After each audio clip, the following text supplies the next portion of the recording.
Bonsoir à tous et bienvenue sur Afrique Sport pour le journal du soir du samedi 5 décembre 2020. Nous commençons en Tunisie. Ici, le ministère a souligné que la reprise des activités sportives dépendra des dispositions qui seront prises lors de la prochaine réunion de la Commission nationale de lutte contre le coronavirus qui est programmée le 6 décembre.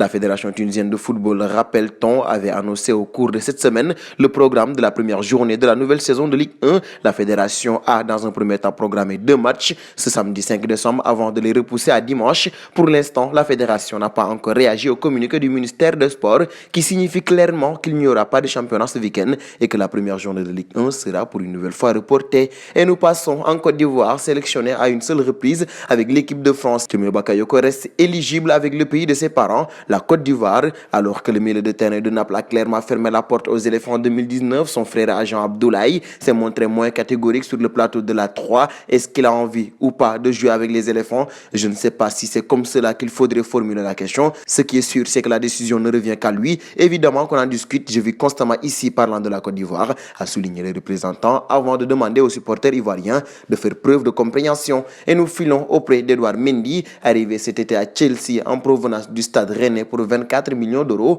Edouard Mendy n'en finit plus d'impressionner pour ses débuts avec les Blues, avec 9 clean sheets réalisés en 12 matchs de compétition confondus, à tel point que Manuel Neuer a cité le nom du Sénégalais lorsqu'il a révélé le gardien qui l'impressionne le plus. Il y a beaucoup de gardiens de classe mondiale actuellement. Par exemple, Edouard Mendy qui est passé de Rennes à Chelsea. C'est un joueur qu'on ne voyait qu'en Ligue 1, qui a rejoint un grand club et qui s'est montré tout de suite performant. C'est génial de voir ça. D'une manière générale, je suis content de voir autant de beaux gardiens parce que nous formons une confrérie, a confié le gardien allemand du Bayern Munich dans un entretien accordé à l'équipe. Et nous filons en Espagne avec le Real pour la seconde partie de ce journal du soir. Alors que le Real de Madrid enchaîne les mauvais résultats, Florentino Pérez pourrait donc prochainement se séparer de Zinedine Zidane. D'après les informations de Sport, le président merengue aurait déjà une idée de son remplaçant puisqu'il aurait contacté Mauricio Pochettino pour prendre la température concernant une possible arrivée dans un avenir proche. Zinedine Zidane n'aurait donc plus le droit à l'erreur. Et du Real, on saut au Barça. Ici, d'après les informations du quotidien Sport, les joueurs du FC Barcelone grinceraient des dents après la sortie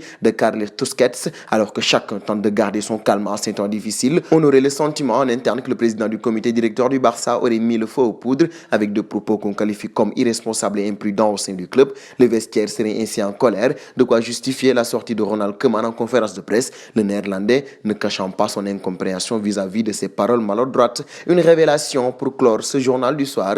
Revenu au Milan AC l'hiver dernier pour une pige de 6 mois, Zlatan Ibrahimovic a finalement décidé de poursuivre l'aventure cette saison. Pourtant au départ, l'attaquant suédois avait fait le choix de mettre un terme à sa carrière. Pioli m'a demandé ce que je voulais faire, j'ai répondu non, je ne vais pas continuer, ça suffit, ma famille est aussi importante, je suis seul ici, c'est un sacrifice, pour 6 mois c'est bien, mais je ne veux pas rester une année de plus, a raconté l'ancien Parisien sur Sky Sport Italia. Et c'en est fini pour ce journal du soir.